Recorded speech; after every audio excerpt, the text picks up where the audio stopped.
Pada video ini kita akan bahas khusus saham Gotoh, yang terus-menerus mengalami tren penurunan, di mana beberapa influencer saham terkenal, malah mengharapkan harganya kegocap.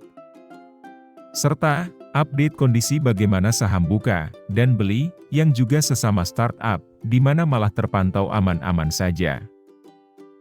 Sebelum lanjut silahkan di-subscribe dulu channel ini, dan informasi yang diberikan bukan ajakan untuk membeli dan menjual saham.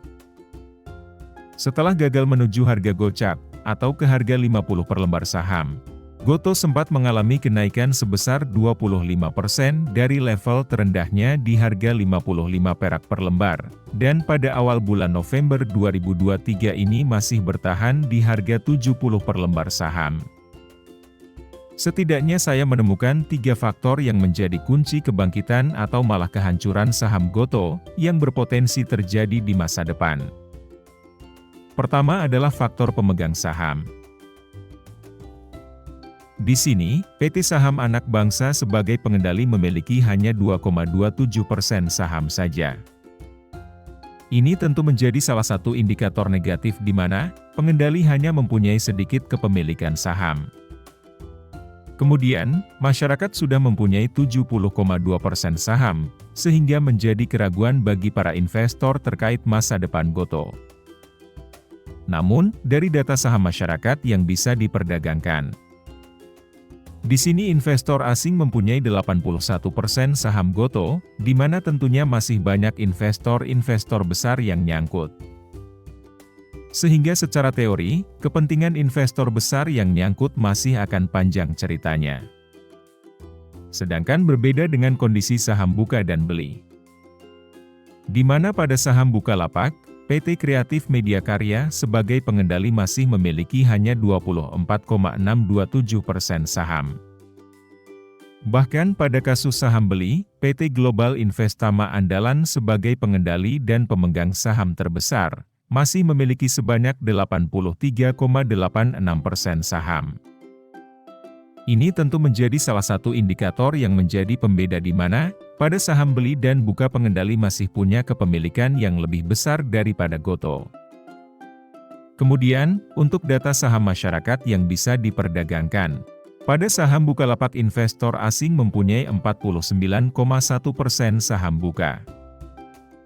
Dan pada saham beli 86,8% masih dikuasai investor lokal.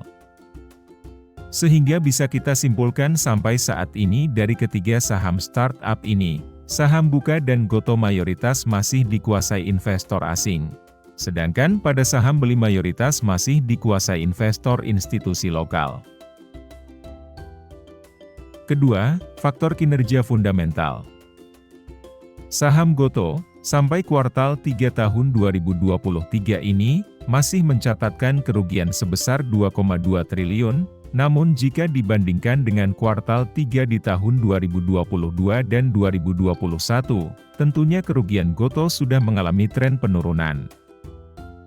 Jika berdasarkan kinerja tahun 2022 lalu, saham Gotoh tergolong hancur lebur dengan mengalami kerugian sangat fantastis, yaitu sebesar 39 triliun, namun di tahun ini, besar kemungkinan kerugiannya akan lebih kecil dari tahun lalu. Jadi, meski mengalami penurunan kerugian, tentu butuh kerja ekstra keras buat manajemen Gotoh, sampai akhirnya bisa memperoleh laba bersih. Kemudian bagaimana dengan saham buka dan beli? Untuk saham buka, sampai kuartal 3 tahun 2023 ini, masih mencatatkan kerugian sebesar 387 miliar rupiah. Dan jika dibandingkan dengan kuartal 3 di tahun 2022 kerugiannya sudah jauh menurun, namun pada 2021 masih lebih kecil. Jika berdasarkan kinerja tahun 2022 lalu, saham buka malah mencatatkan laba bersih sebesar 1,9 triliun, namun laba bersih ini tentunya bukan dari hasil penjualan e-commerce. Bagi yang tahu, bisa tulis di kolom komentar. Untuk saham beli, sampai saat video ini dibuat belum merilis laporan di kuartal 3, dari data kuartal 2 tahun 2023 ini, saham beli masih mencatatkan kerugian sebesar 868 miliar rupiah. Dan jika dibandingkan dengan kuartal 2 di tahun 2022, juga sudah jauh menurun. Jadi, kasusnya hampir sama dengan saham Gotoh dan Bukalapak. Saham beli juga kemungkinan besar atau hampir pasti akan mencatatkan kerugian di tahun ini 2023. Masalah berapa besar kerugiannya, nanti bisa dilihat pada tahun 2024 setelah laporan tahunnya rilis. Selanjutnya adalah ekosistem. Dengan layanan yang dimiliki, Gotoh dengan Tokopedia-nya menempati urutan kedua setelah Shopee dengan jumlah kunjungan terbanyak. Kemudian, Beli dan Bukalapak ada di urutan keempat dan kelima. Namun, apakah dengan semakin banyak kunjungan pelanggan, bisa menghasilkan laba bersih? Mari simak ulasannya.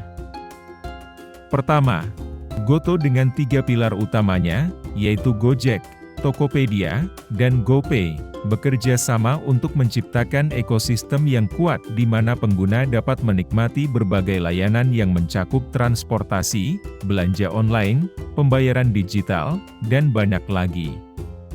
Keuntungan dari integrasi ekosistem ini adalah pengguna dapat mengakses berbagai layanan dengan lebih mudah dan nyaman, serta berbagi data dan informasi antara platform-platform yang berbeda. Hal ini dapat meningkatkan efisiensi dan kenyamanan bagi pelanggan serta memberikan potensi kolaborasi dan inovasi yang lebih besar di masa depan. Namun sampai saat ini, dan mungkin beberapa tahun ke depan, ketiga pilar utama Gotoh ini masih menjadi beban besar untuk menghasilkan laba. Karena biaya dan infrastruktur berbasis teknologi ini, tentunya masih akan menghabiskan biaya yang sangat besar.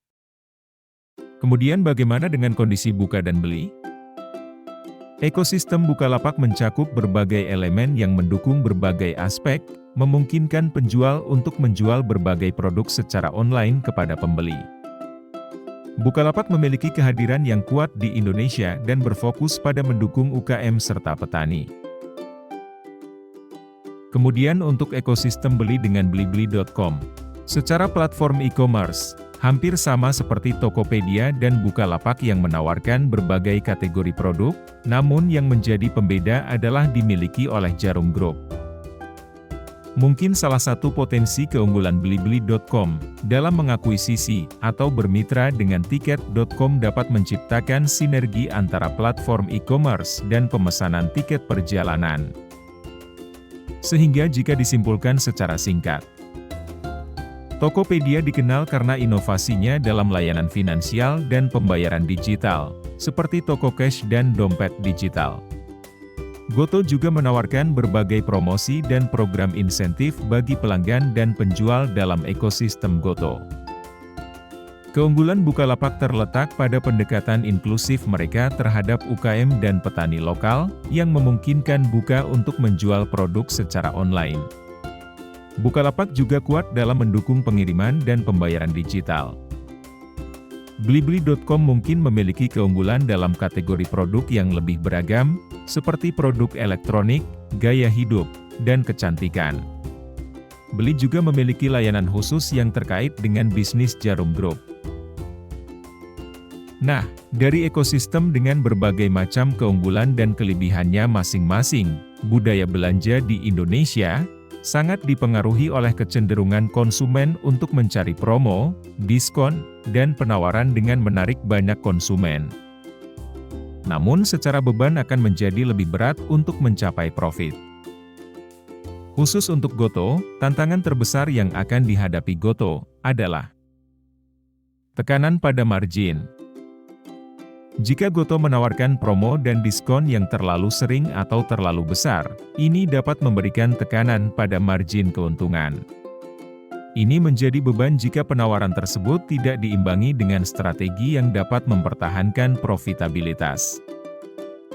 Penurunan promo. Konsumen yang terlalu terbiasa dengan promo dan diskon mungkin menjadi lebih sulit untuk menjual produk atau layanan tanpa potongan harga. Ini dapat mempengaruhi harga keseimbangan di pasar. Ketergantungan pada subsidi. Beberapa layanan Gotoh, seperti layanan transportasi, telah lama bergantung pada subsidi untuk menawarkan harga yang kompetitif. Ini bisa menjadi beban besar jika subsidi ini tidak dapat dipertahankan dalam waktu yang berkelanjutan. Penting bagi Gotoh dan startup sejenisnya untuk merancang strategi promo dan diskon yang cerdas dan berkelanjutan. Ini termasuk pengelolaan margin keuntungan, retensi pelanggan, dan strategi pengembangan produk. Dalam menghadapi perilaku konsumen yang suka promo, perusahaan startup harus mencari cara untuk memberikan nilai tambah kepada pelanggan tanpa mengorbankan profitabilitas dan keberlanjutan bisnis. Sampai di sini, masih sulit bagi Gotoh dan kawan-kawannya untuk mencapai profit dalam waktu dekat. Terima kasih sudah menonton, sampai jumpa lagi pada video selanjutnya.